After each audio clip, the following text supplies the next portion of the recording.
Hi, this is Keith with How to Build Your Own Home, and I want to talk about something that's kind of interesting. That's been on my mind for quite some time, and I want to share that with you. And it has to do with the grade of a home, or basically the builder approach to the home.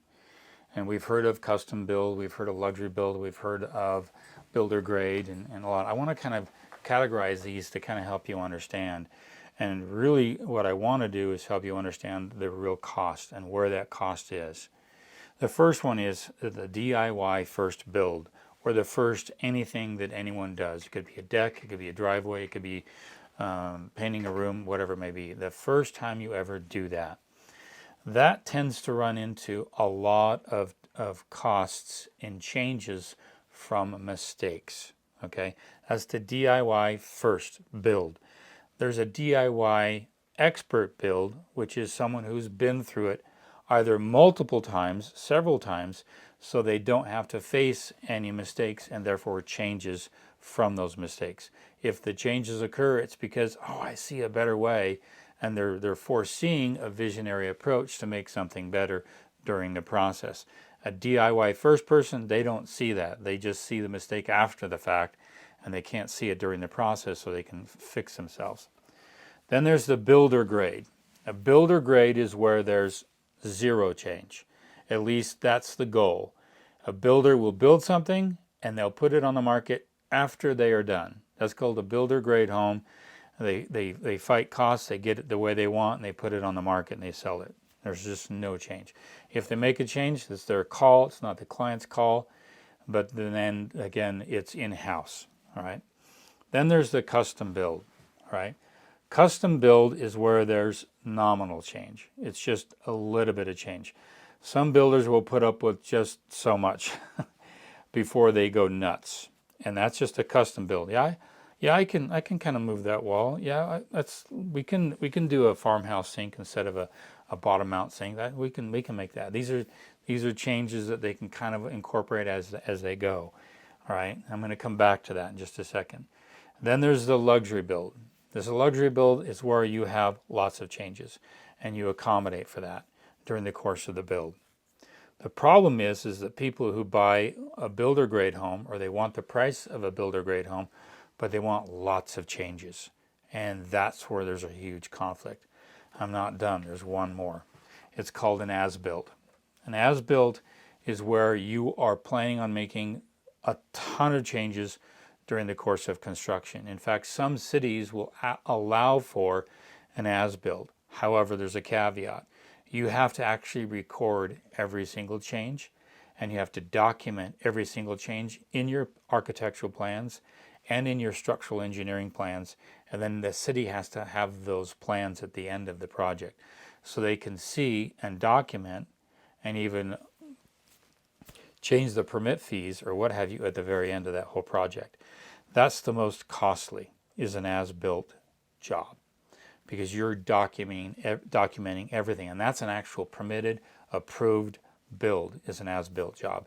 I've seen huge commercial projects. I've seen stadiums that were as-built, meaning that they didn't even have the mechanical and the electrical and the plumbing and all that done before they even finished the job. That just sections of it were being done as they were building the stadium. The problem is that a lot of people make the mistake of thinking that they can as-built change through the entire process of a custom build or even a luxury build, and that's where huge costs occur. It also occurs when you have a vision or the lack thereof of a vision. And this is something I want to kind of end on this video with. I've seen a lot of people not be able to see something in advance. They can't see a vision. They can't see three-dimensionally. They just can't see it until it's built. And then when it's built, I can't do with that. We need to start over and do this. And that's where your costs come in, like windows. People just can't imagine the light that's going to come in or the lack of light that's going to come in. So they change and we need another window there, or we need a better window. We need more opening space. And that's where the changes occur because they can't see in advance. Now, I can't change your brain from a one-dimensional brain to a three-dimensional brain. I can't do that.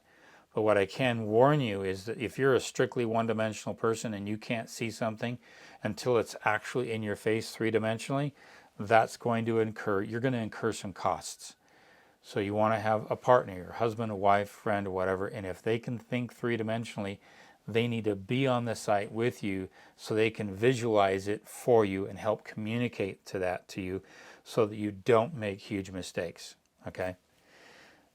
And there's a book you can read, Malcolm Gladwell's book. It's called Blink. It teaches you how to see things quickly and how the best artisans just see things right away and they go after it.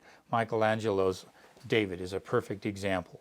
He saw that in his mind from a big hunk of marble before anybody else could see it, and that's what he carved that marble from, that vision inside his head.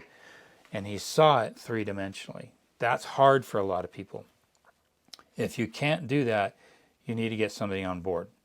Here's the worst type of client, worst type of approach you can have, and that is that it's kind of like a luxury build, but it's with a DIY mindset. And that person is, as you show them 3 or 4 different options. Could be color, it could be tile, it could be anything. And they look back at you and they ask you, well, what do you think? What do you think? And they're asking everybody else but themselves. They don't know themselves what they want.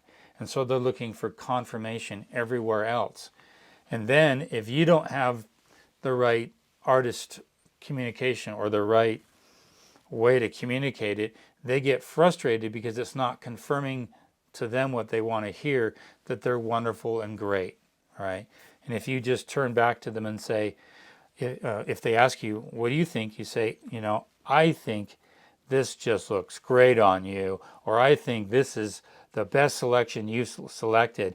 And they say, really? And they don't know that themselves? That's why as a builder, if a client asks me, what do I think? I say, if it makes you feel good, this is what you should do. Unless it's a structural problem, then I say, we got some problems, you can't go with that change. I don't like to play those types of games. I don't like to make a person feel good if they don't already know how to do that themselves. So building is a measuring stick of your quality of character. It really tells, I can see a person's character real quick when I'm building their home. And some of the best people I built, and you people know who you are, they make decisions promptly. I actually walked through a furniture store with a client, and she needed some help to just load it up. And she goes, I won't be too long. And I go, this is going to take 3 hours. She's going to hem and haw and whatever. She picked all of her furniture within like 28 minutes for her entire house. And she goes, that's me, that's me, that's me, that's me. It was that fast. I was blown away. It's the same thing with and she's a really, really close friend of mine. And I'm just amazed at how quick people can make that decision. I built a home for some clients, and they just made quick decisions like that. That's because they know who they are inside. And the more you know who you are and what you like and what you don't like and the tastes you have and the expressions of who you are, that's going to make building a home absolutely precious.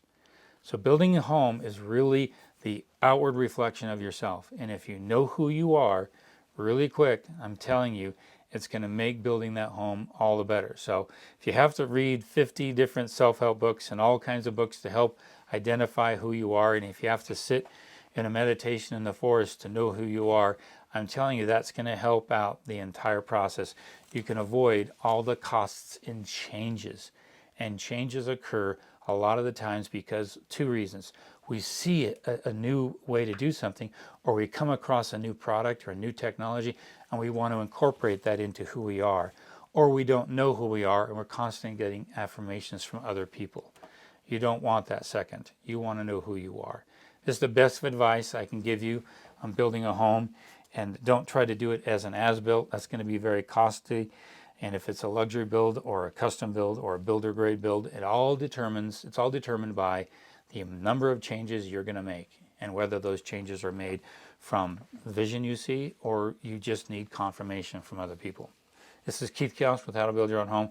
I've wanted to do this video for a long time, and I think I've nailed it. I best if I didn't, if you have a different perspective, leave a comment down below. Make sure you like, subscribe, share the video. Best of luck with the building of your own home.